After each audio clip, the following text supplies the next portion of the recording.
രാജേന്ദ്രനും ആരംഭിക്കുകയാണ്. നോക്കാം പ്രധാന വാർത്തകൾ. കേരള പുറംകടലിൽ തീപിടിച്ച ചരക്ക് കപ്പൽ നിയന്ത്രണത്തിൽ. കപ്പലിനെ പുറംകടലിൽ വടം കെട്ടി ടക്ക് ബോട്ടുമായി ബന്ധിപ്പിച്ചു. സാൽവേജ് സംഘം കപ്പലിൽ ഇറങ്ങിയത് ഹെലികോപ്റ്ററിൽ.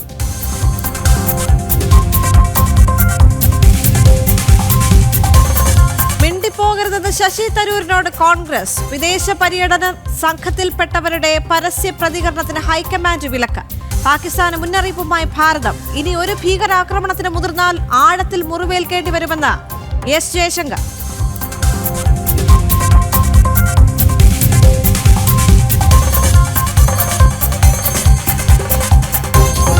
രാഹുൽ ഗാന്ധിയെ വിമർശിച്ച കോൺഗ്രസ് നേതാവ് പാർട്ടിക്ക് പുറത്താക്കിയത് മധ്യപ്രദേശിലെ മുൻ MLA ലക്ഷ്മൺ സിംഗിനെ. നടപടി രാഹുലിന് പക്വതയില്ല എന്ന പരാമർശത്തിൽ.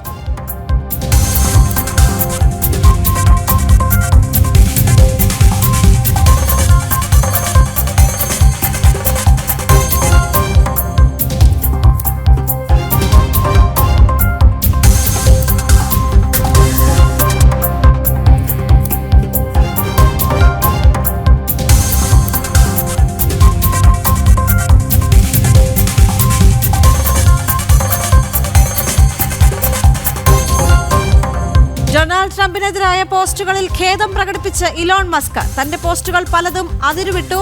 ഖേദം പ്രകടിപ്പിച്ചത് നിരന്തരമായ വാക്പോരിനൊടുവിൽ.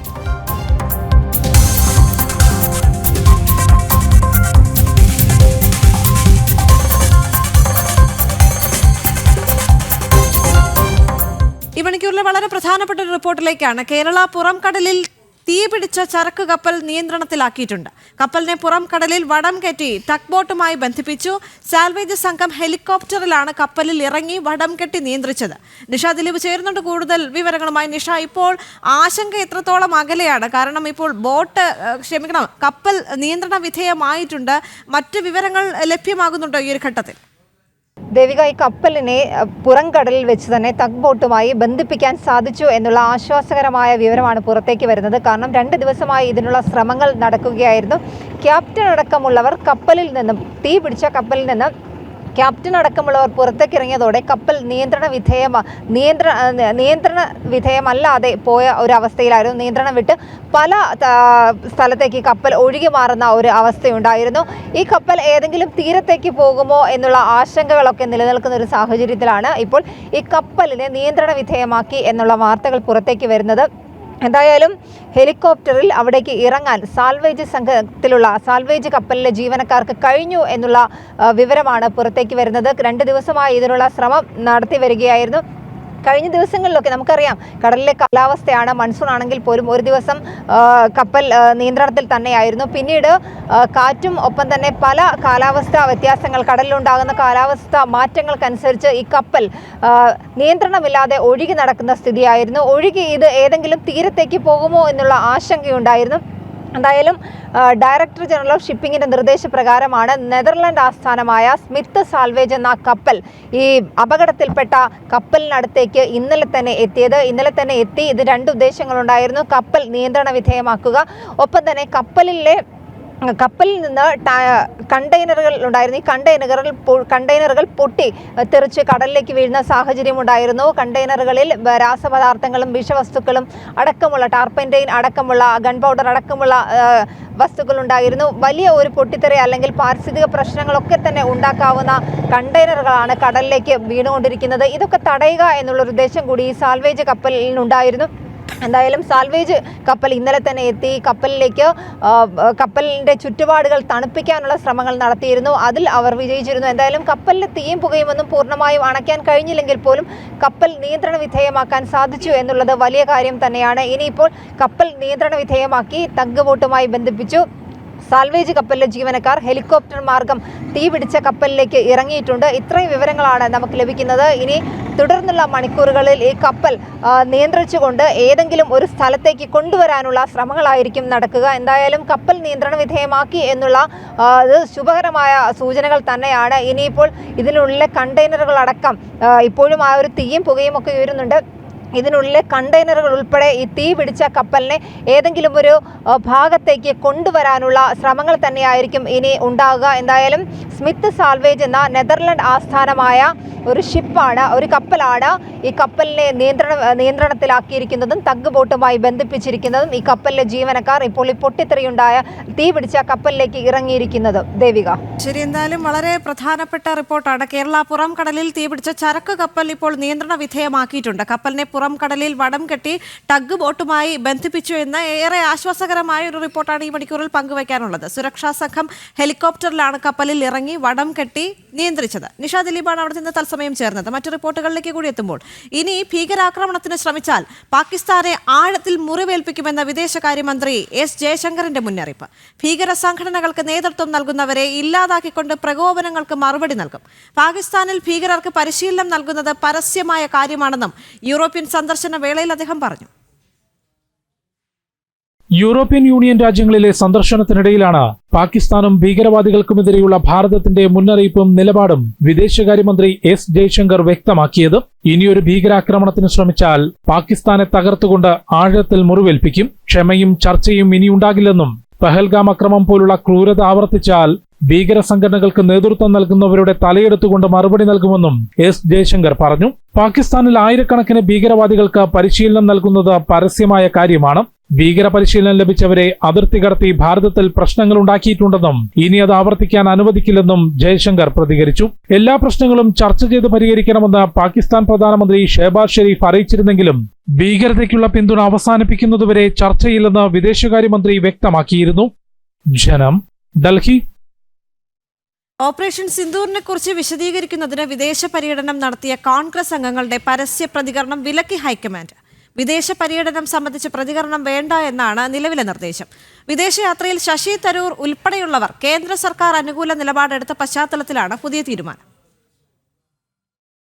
ഓപ്പറേഷൻ സിന്ദൂർ വിശദീകരിക്കുന്നതിന് സർവകക്ഷി സംഘത്തിന്റെ വിദേശയാത്ര വിജയമാണെന്ന് വിലയിരുത്തുമ്പോഴും സർവകക്ഷി സംഘത്തിന്റെ ഭാഗമായിരുന്ന കോൺഗ്രസ് സംഘങ്ങളോട് പരസ്യ പ്രതികരണം വേണ്ടെന്ന നിർദ്ദേശമാണ് ഹൈക്കമാൻഡ് നൽകിയത്. ശശി തരൂർ ഉൾപ്പെടെയുള്ള നേതാക്കളോട് വിദേശ പര്യടനം സംബന്ധിച്ച് പ്രതികരണം നടത്തേണ്ടതില്ല എന്ന് കോൺഗ്രസ് നേതൃത്വം നിർദ്ദേശിച്ചു. ശശി തരൂർ, സൽമാൻ ഖുർഷിദ് തുടങ്ങിയ നേതാക്കൾ വിദേശ വേദികളിൽ ഭാരതത്തിന്റെ നിലപാടുകളും കേന്ദ്ര സർക്കാരിന്റെ തീരുമാനങ്ങളും അനുകൂലിച്ചുകൊണ്ട് ശക്തമായ പ്രതികരണങ്ങൾ നടത്തിയ പശ്ചാത്തലത്തിലാണ് തീരുമാനം. വിദേശ പര്യടനവുമായി ബന്ധപ്പെട്ട് വാർത്താസമ്മേളനം നടത്തുന്നതിനും നേതൃത്വം താൽപര്യം കാണിച്ചിട്ടില്ല. ആനന്ദ് ശർമ്മ മാത്രമാണ് വിഷയത്തിൽ ദേശീയ നേതൃത്വവുമായി കൂടിക്കാഴ്ച നടത്തി കാര്യങ്ങൾ ധരിപ്പിച്ചിട്ടുള്ളത്. ശശി തരൂർ MP കേന്ദ്ര സർക്കാർ നിലപാടുകളെയും പ്രധാനമന്ത്രിയെയും അനുകൂലിച്ച് തുടർച്ചയായി പ്രസ്താവന നടത്തുന്നതിൽ സോണിയ ഉൾപ്പെടെ ദേശീയ നേതൃത്വത്തിന് കടുത്ത അതൃപ്തിയുണ്ട്. പാർട്ടിക്കുള്ളിൽ നിന്നുകൊണ്ട് തന്നെ കേന്ദ്ര സർക്കാർ സംവിധാനങ്ങളുമായി കൂടുതൽ ബന്ധപ്പെട്ട് പ്രവർത്തിക്കാൻ ശശി തരൂർ താൽപര്യപ്പെടുന്നതും ഒരു വിഭാഗം നേതാക്കൾ ചോദ്യം ചെയ്യുന്നുണ്ട്. ജനം, ഡൽഹി. ഭീകരതയ്ക്ക് പിന്തുണ നൽകുന്നതിലൂടെ ഭാരതത്തെയും അഫ്ഗാനിസ്ഥാനെയും പാകിസ്ഥാൻ ലക്ഷ്യം വയ്ക്കുന്നതിനെതിരെ അമേരിക്കയുടെ എതിർപ്പ് ശക്തമായി പാകിസ്ഥാനെ അറിയിക്കുമെന്നാണ് സൂചന. ഈ മാസം 14-ന് അമേരിക്കൻ സൈന്യത്തിന്റെ 250-ാം വാർഷികാഘോഷത്തിൽ പങ്കെടുക്കാൻ പാകിസ്ഥാൻ സംയുക്ത സൈനിക മേധാവി അസിം മുനീർ വാഷിംഗ്ടണിലെത്തുന്നുണ്ട്. അമേരിക്കയുടെ എതിർപ്പ് അസിം മുനീറിനെ നേരിട്ട് അറിയിക്കുമെന്നാണ് സൂചന. നാളെയാണ് പാകിസ്ഥാൻ സേനാ മേധാവി അസിം മുനീർ വാഷിംഗ്ടണിലെത്തുന്നത്. ഈ മാസം 14-നാണ് അമേരിക്കൻ സൈന്യത്തിൻ്റെ 250-ാം വാർഷികം. അഫ്ഗാനിസ്ഥാനിലും ഭാരതത്തിലും പാകിസ്ഥാൻ പിന്തുണയോടെ നടക്കുന്ന ഭീകരപ്രവർത്തനങ്ങൾക്കെതിരെ കൃത്യമായ നിലപാട് അമേരിക്ക അറിയിക്കുമെന്നാണ് സൂചന. പഹൽഗാം ഭീകരാക്രമണത്തെ അമേരിക്ക ശക്തമായി അപലപിച്ചിരുന്നു. ഭീകരാക്രമണത്തിന് കാരണമായത് തന്നെ പാകിസ്ഥാൻ സൈനിക മേധാവിയുടെ പ്രകോപനപരമായ പ്രസംഗമാണെന്നും ആരോപണമുണ്ടായിരുന്നു. വൻതോതിൽ ചൈനീസ് നിക്ഷേപമുള്ള രാജ്യമാണ് പാകിസ്ഥാൻ. ഭാവിയിൽ നിക്ഷേപങ്ങൾ വൻ ബാധ്യതയായി മാറുമെന്ന ആശങ്ക പാകിസ്ഥാനുണ്ട്. ഈ സാഹചര്യത്തിൽ അമേരിക്കയുമായി അടുക്കാനുള്ള നീക്കവും പാകിസ്ഥാന്റെ ഭാഗത്തുനിന്ന് ഉണ്ടാകുന്നതായി അന്താരാഷ്ട്ര നിരീക്ഷകർ ചൂണ്ടിക്കാണിക്കുന്നു. ഇന്റർനാഷണൽ ഡെസ്ക്, ജനം. അമേരിക്കൻ പ്രസിഡന്റ് ഡൊണാൾഡ് ട്രംപിനും വൈസ് പ്രസിഡന്റ് JD വാൻസിനും വധഭീഷണിയുമായി ഇസ്ലാമിക ഭീകരൻ സാദ് ബിൻ അത്തേഫ് അൽ അവ്ലാക്കി. ഇസ്രായേലിന്റെ ഭാഗത്തു നിന്നുണ്ടാകുന്ന ഭീഷണിക്ക് കാരണം അമേരിക്ക നൽകുന്ന ശക്തമായ പിന്തുണയാണെന്നും ട്രംപിനെയും JD വാൻസിനെയും വധിക്കുകയാണെങ്കിൽ ഇസ്രായേലിനെ ഇല്ലാതാക്കാമെന്നുമാണ് ഭീകരന്റെ വാക്കുകൾ. യമൻ കേന്ദ്രീകരിച്ച് പ്രവർത്തിക്കുന്ന ഭീകര സംഘടനയായ അൽ ഖ്വയ്ദയിലെ നേതാവാണ് വധഭീഷണിയുമായി ഇപ്പോൾ രംഗത്തെത്തിയിരിക്കുന്നത്. അമേരിക്കൻ പ്രസിഡന്റ് ഡൊണാൾഡ് ട്രംപിനെയും വൈസ് പ്രസിഡന്റ് JD വാൻസിനെയും വധിക്കണമെന്ന് ആഹ്വാനം ചെയ്തുള്ള വീഡിയോയാണ് സമൂഹമാധ്യമങ്ങളിൽ പ്രചരിക്കുന്നത്. ഇൻസൈറ്റിംഗ് ദ ബിലീവേഴ്സ് എന്ന തലക്കെട്ടോടെ പ്രചരിക്കുന്ന 34 മിനിറ്റ് ദൈർഘ്യമുള്ള വീഡിയോയാണിത്. അമേരിക്കയിലെ ഇസ്ലാം മതവിശ്വാസികൾ പ്രതികാരം ചെയ്യണമെന്ന് ഭീകരൻ സാദ് ബിൻ അതേഫ് അൽ അവ്ലാക്കി ആവശ്യപ്പെടുന്നുണ്ട്.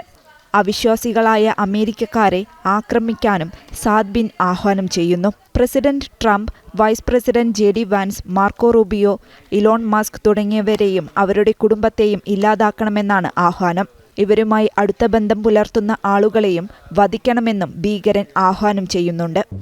والذين بلغ تعدادهم 4.5 مليون مسلما في أمريكا وحدها نقول لهم جميعا الثأر الثأر لا تشاوروا أحدا في قتل الأمريكان الكفرة ولتكن همتكم كبيرة وقائمة استهدافاتكم مؤثرة فدونكم عتاة الأرض وأكابر مجرميها فهذا ترامب ونائبه وهذا مستشاره وداعمه ماليا وإداريا وتقنيا إيلون ماسك وهذان وزيرا خارجيته ودفاعه وأهلوهم أجمعين وكل من يمت لساسة البيت الأبيض بصلة أو قرابة. ഗാസയിലെ ജനങ്ങളെ ആക്രമിച്ചവരോട് ഒരു കാരുണ്യവും കാണിക്കരുത്.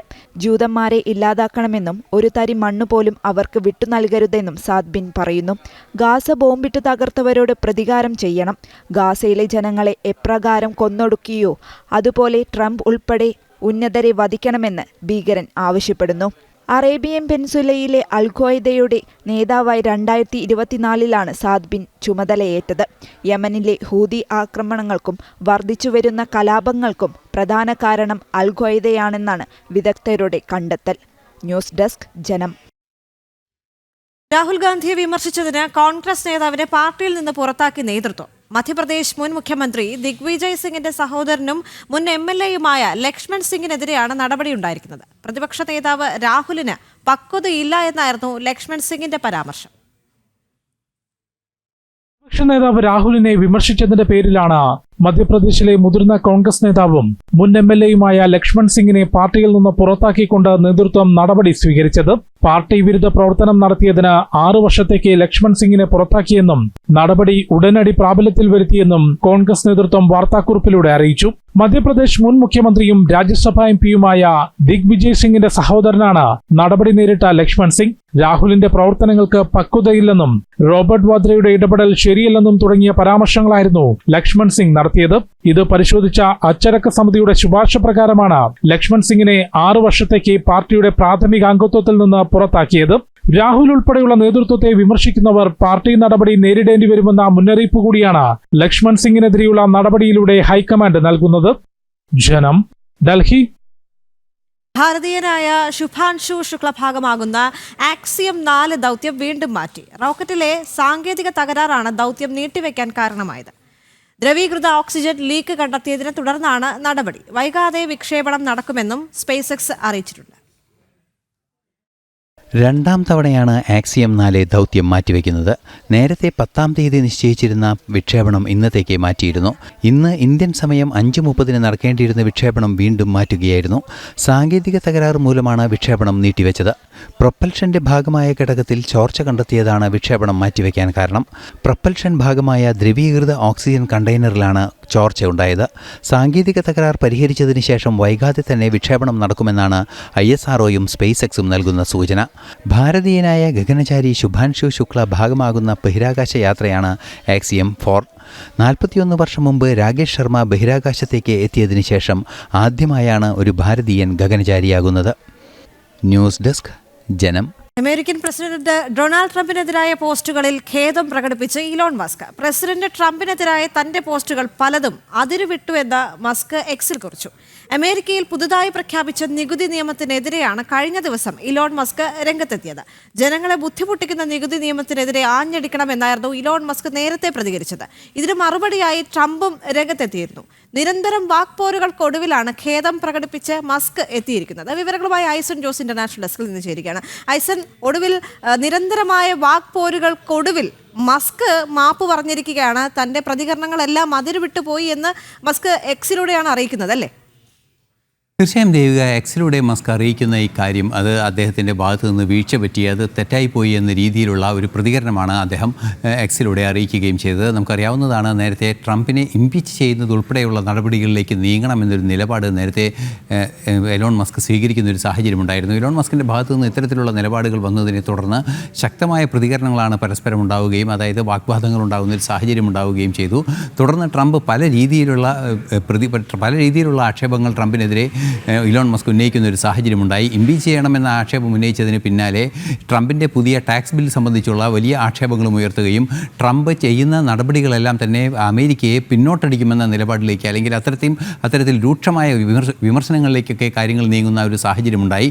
അത്തരത്തിൽ തുടർച്ചയായ പ്രതികരണങ്ങൾ ഉണ്ടാവുകയും അത് ഒരു ശക്തമായ രീതിയിലുള്ള അഭിപ്രായ വ്യത്യാസത്തിലേക്ക് നീങ്ങുകയും ചെയ്തൊരു പശ്ചാത്തലം കൂടി ഉണ്ടായിരുന്നു. അതിന് മുൻപാണ് ട്രംപ് ഡോജിൻ്റെ, അതായത് ഡിപ്പാർട്ട്മെൻറ്റ് ഓഫ് ഗവൺമെൻറ് എഫിഷ്യൻസി എന്ന് പറയുന്ന സംവിധാനത്തിൻ്റെ ട്രംപ് രൂപീകരിച്ച ഡിപ്പാർട്ട്മെൻറ്റ് ഓഫ് ഗവൺമെൻറ് എഫിഷ്യൻസി എന്ന് പറയുന്ന സംവിധാനത്തിൻ്റെ മേലധികാരി സ്ഥാനത്ത് നിന്നും ഇലോൺ മസ്ക് രാജിവെക്കുകയും ചെയ്തത്. അത്തരത്തിൽ സംഘർഷങ്ങൾ ശക്തമായി നിലനിന്ന ദിവസങ്ങൾ മുന്നോട്ട് പോയ ഒരു സാഹചര്യമായിരുന്നു ഈ അടുത്ത ദിവസം വരെ ഉണ്ടായത്. ഇതിനൊരു വിരാമമായിരിക്കുകയാണ് അദ്ദേഹത്തിൻ്റെ, അതായത് ഇലോൺ മസ്കിൻ്റെ ട്വീറ്റിലൂടെ അദ്ദേഹം എക്സിൽ കുറിച്ചിരിക്കുന്നത്, തൻ്റെ വാക്കുകൾ അതിരുവിട്ടുപോയി, അതൊരു പരിധിക്കപ്പുറമായി പോയി എന്ന് തനിക്ക് ബോധ്യമുണ്ട്, അതുകൊണ്ട് അതിൽ ഖേദം പ്രകടിപ്പിക്കുന്നുവെന്ന് വളരെ കൃത്യമായി അദ്ദേഹം പറയുകയും ചെയ്യുന്നുണ്ട്. തീർച്ചയായും അമേരിക്കയെ സംബന്ധിച്ചിടത്തോളം വലിയ രീതിയിലുള്ളൊരു ആശയ സംഘർഷത്തിലേക്കും അതിനപ്പുറം ഒരു പരസ്പര വാഗ്വാദത്തിലേക്കും നീങ്ങിയ ഈ സാഹചര്യം ഗുണകരമല്ലാത്തൊരു പശ്ചാത്തലം സൃഷ്ടിച്ചു എന്ന് തന്നെയാണ് മനസ്സിലാക്കാൻ സാധിക്കുന്നത്. മാത്രമല്ല, മറ്റു കർശനമായ പല നീക്കങ്ങളും ട്രംപിൻ്റെ ഭാഗത്ത് നിന്ന് ഇലോണിന് നേരെ ഉണ്ടാവുകയും ചെയ്തു. മസ്ക് ഏതെങ്കിലും തരത്തിൽ ഡെമോക്രാറ്റിക് പാർട്ടിയെ പിന്തുണയ്ക്കുന്ന ഒരു സാഹചര്യം ഉണ്ടായാൽ ശക്തമായ പ്രതികരണങ്ങൾ നേരിടേണ്ടി വരുമെന്നും, അതുപോലെ തന്നെ ഇലോൺ മസ്കുമായുള്ള കോൺട്രാക്റ്റുകൾ, ഇലോൺ മസ്കിൻ്റെ സ്ഥാപനങ്ങളുമായ സ്പേസ് എക്സ് ആകട്ടെ, ടെസ്ല ആകട്ടെ, ഇതുമായുള്ള കോൺട്രാക്റ്റുകളെല്ലാം തന്നെ പിൻവലിപ്പിക്കുന്ന, സബ്സിഡികൾ പിൻവലിക്കാനുള്ള നീക്കങ്ങൾ നടത്തുന്ന നടപടികളിലേക്ക് നീങ്ങുമെന്നും ട്രംപ് അറിയിക്കുകയും ചെയ്തിരുന്നു. ഈ പരസ്പരമുള്ള ഒരു പ്രശ്നം ശക്തമായി വന്നതോടുകൂടി രണ്ടുപേരുടെയും താല്പര്യങ്ങളെ ഏതാണ്ട് പ്രതികൂലമായി ബാധിക്കുന്ന ഒരു സാഹചര്യം ഉണ്ടായപ്പോഴാണ് സ്വാഭാവികമായും ഇലോൺ മസ്കിൻ്റെ ഭാഗത്തു നിന്ന് ഇത്തരത്തിലൊരു പ്രതികരണം ഉണ്ടായിരിക്കുന്നതും എക്സിൽ അദ്ദേഹം തൻ്റെ കുറിപ്പ് പങ്കുവയ്ക്കുകയും ചെയ്തിരിക്കുന്നത്. ദേവിക. ശരിയായി സർ. ഭർത്താവായ രാജ രഘുവംശിയെ കൊലപ്പെടുത്തിയതിൽ തനിക്ക് പങ്കുണ്ട് എന്ന് സമ്മതിച്ച് മേഘാലയ കൊലപാതക കേസിലെ മുഖ്യപ്രതി സോനം രഘുവംശി 2 ആഴ്ച നീണ്ട ചോദ്യം ചെയ്യലിനൊടുവിലാണ് കുറ്റസമ്മതം നടത്തിയതെന്നാണ് വിവരം. മെയ് 11 ഇൻഡോറിൽ വെച്ചായിരുന്നു രാജയും സോനുവും വിവാഹിതരായത്. മെയ് 23 മേഘാലയയിൽ മധുവിധു ആഘോഷിക്കുന്നതിനിടെയാണ് ഇരുവരെയും കാണാതായത്. ജൂൺ 2 രാജയുടെ മൃതദേഹവും കണ്ടെത്തി. സോനത്തിന്റെ കാമുകനായ രാജ് കുഷ്വാഹയുമായി ചേർന്ന് രാജ രഘുവംശിയെ കൊലപ്പെടുത്താൻ തീരുമാനിക്കുകയായിരുന്നു എന്നാണ് വെളിപ്പെടുത്തൽ.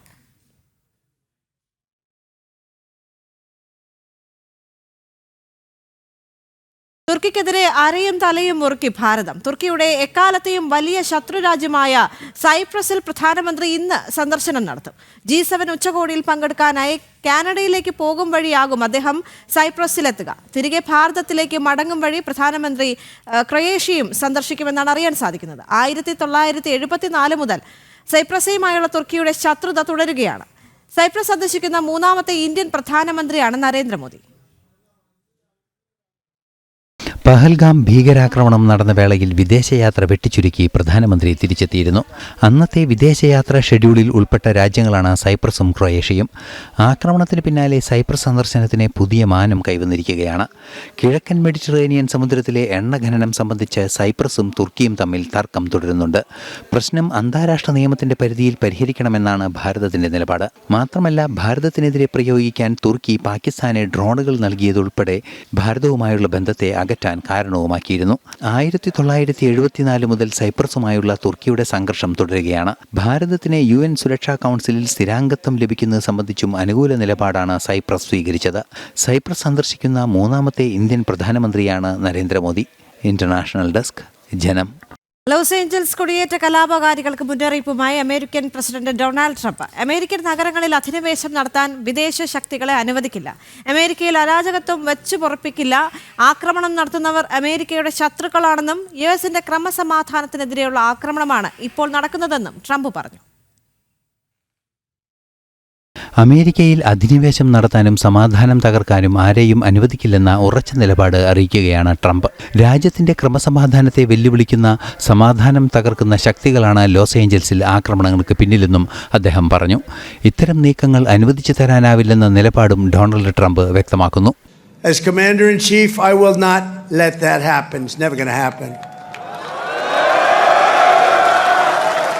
What you're witnessing in California is a full-blown assault on peace, on public order, and on national sovereignty carried out by rioters bearing foreign flags with the aim of continuing a foreign invasion of our country. We're not going to let that happen. അമേരിക്കയുടെ സുരക്ഷ ഉറപ്പാക്കാൻ എല്ലാ നടപടികളും സ്വീകരിക്കുമെന്നും Trump പറഞ്ഞു. Where I've deployed thousands of National Guard troops and hundreds of Marines to protect federal law enforcement from the attacks of a vicious and violent mob. And some of the radical left, they say, oh, that's not nice. Well, if we didn't do it, there wouldn't be a Los Angeles. It would be burning today, just like their houses were burning a number of months ago.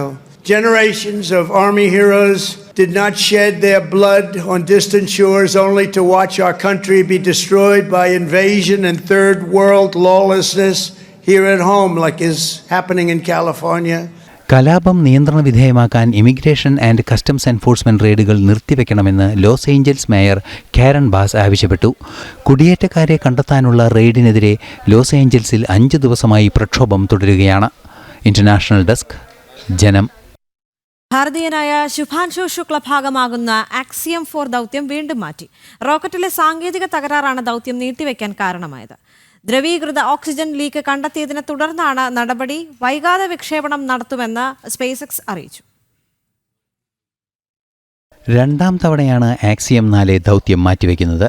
നേരത്തെ 10-ാം തീയതി നിശ്ചയിച്ചിരുന്ന വിക്ഷേപണം ഇന്നത്തേക്ക് മാറ്റിയിരുന്നു. ഇന്ന് Indian സമയം 5:30 നടക്കേണ്ടിയിരുന്ന വിക്ഷേപണം വീണ്ടും മാറ്റുകയായിരുന്നു. സാങ്കേതിക തകരാറ് മൂലമാണ് വിക്ഷേപണം നീട്ടിവെച്ചത്. പ്രൊപ്പൽഷന്റെ ഭാഗമായ ഘടകത്തിൽ ചോർച്ച കണ്ടെത്തിയതാണ് വിക്ഷേപണം മാറ്റിവെക്കാൻ കാരണം. പ്രൊപ്പൽഷൻ ഭാഗമായ ദ്രവീകൃത ഓക്സിജൻ കണ്ടെയ്നറിലാണ് ചോർച്ച ഉണ്ടായത്. സാങ്കേതിക തകരാർ പരിഹരിച്ചതിന് ശേഷം വൈകാതെ തന്നെ വിക്ഷേപണം നടക്കുമെന്നാണ് ISROയും സ്പേസ് എക്സും നൽകുന്ന സൂചന. ഭാരതീയനായ ഗഗനചാരി ശുഭാൻശു ശുക്ല ഭാഗമാകുന്ന ബഹിരാകാശ യാത്രയാണ് ആക്സിയം 4. 41 വർഷം മുമ്പ് രാകേഷ് ശർമ്മ ബഹിരാകാശത്തേക്ക് എത്തിയതിനു ശേഷം ആദ്യമായാണ് ഒരു ഭാരതീയൻ ഗഗനചാരിയാകുന്നത്. ന്യൂസ് ഡെസ്ക്, ജനം. ഛത്തീസ്ഗഡിൽ 2 മാവോയിസ്റ്റ് ഭീകരരെ വധിച്ച സുരക്ഷാ സേന. സുക്മ ജില്ലയിലെ കുക്കനാർ പോലീസ് സ്റ്റേഷൻ പരിധിയിലുള്ള വനമേഖലയിലുണ്ടായ ഏറ്റുമുട്ടലിലാണ് മാവോയിസ്റ്റ് ഭീകരർ കൊല്ലപ്പെട്ടത്. ആയുധങ്ങൾ കണ്ടെടുത്തതായി സുരക്ഷാ സേന അറിയിച്ചിട്ടുണ്ട്. അതേസമയം മാവോയിസ്റ്റ് ഭീകരർക്കായുള്ള തെരച്ചിൽ പ്രദേശത്ത് തുടർന്നുകൊണ്ടിരിക്കുകയാണ്.